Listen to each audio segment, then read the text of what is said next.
Hi, I'm Lynn Samita, and February's theme is nourishment. How do we nourish our body and soul? Over the next 4 weeks, I'll be focusing on the different aspects and ways that we can nourish ourselves. Now, I know this may seem like a pretty straightforward topic, and maybe not even one that you need much help with. But let me ask you this. Are you familiar with the idea of the art of spiritual nourishment? Do you know what forest bathing is? How about the 5 love languages? Do you know your preference in what really codes as loving? Do you know what your partner or your children's love language is? I think those are very interesting topics.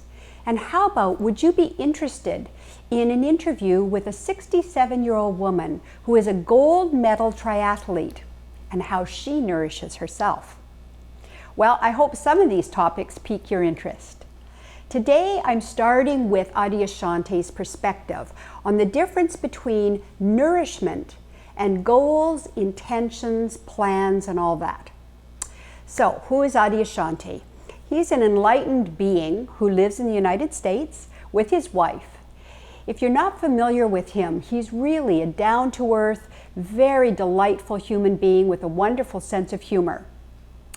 So often in January, we set goals for the year and intentions, and I think for some people this works really well. But maybe others, like yourself, feel pressure, feel guilt around all of that. Often goal setting, I think, puts the focus out there on the accomplishment, the results, and that can create pressure. Well, Adyashanti has an alternative to this, and it really inspired this whole month's topic of nourishment. He proposes that we focus on what nourishes us versus what we need to do. And I especially like that because I know when I feel nourished, of course physically, but also emotionally, spiritually, on any level, it increases my energy and my strength to accomplish what I need to do. In the art of spiritual nourishment, you shift from what he calls the reactive ego mind. Don't we all know what that is? To a softer place where we're actually nourishing our spirit.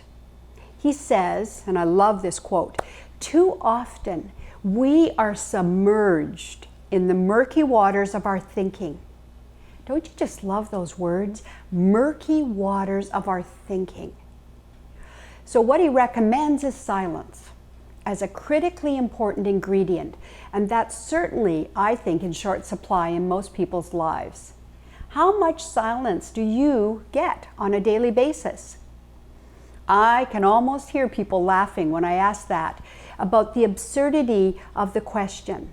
Silence? I think for some people it's like I haven't had silence since the kids were born.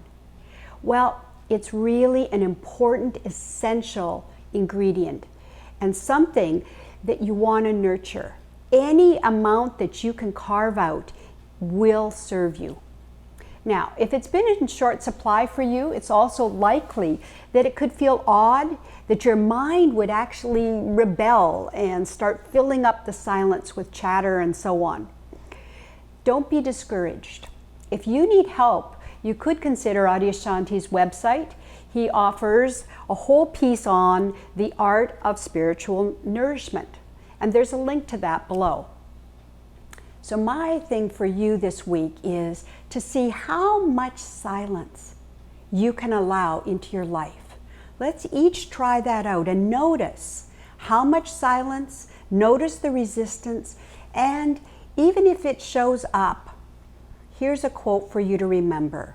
Silence is good food for your spirit. Thanks, Adyashanti. So next week, I also want to tell you that I'll be focusing on the 5 love languages and why they matter. We know that everyone is different and unique in how we look at the world, and so naturally, we're going to be different in terms of what resonates for us.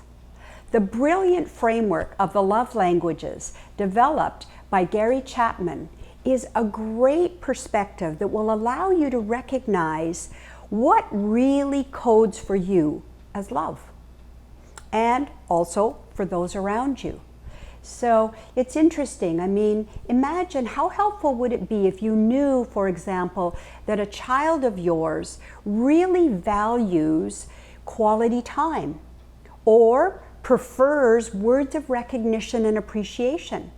There's a big difference. And so stay tuned for a peek into what nourishes us in relationships, the 5 love languages.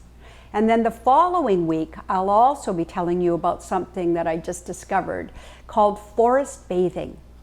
All right, I think it's going to be a pretty exciting month. I look forward to hearing from you and any input that you have, and wish you a great week exploring silence and how you can nourish yourself through that silence. Thanks. Have a great week.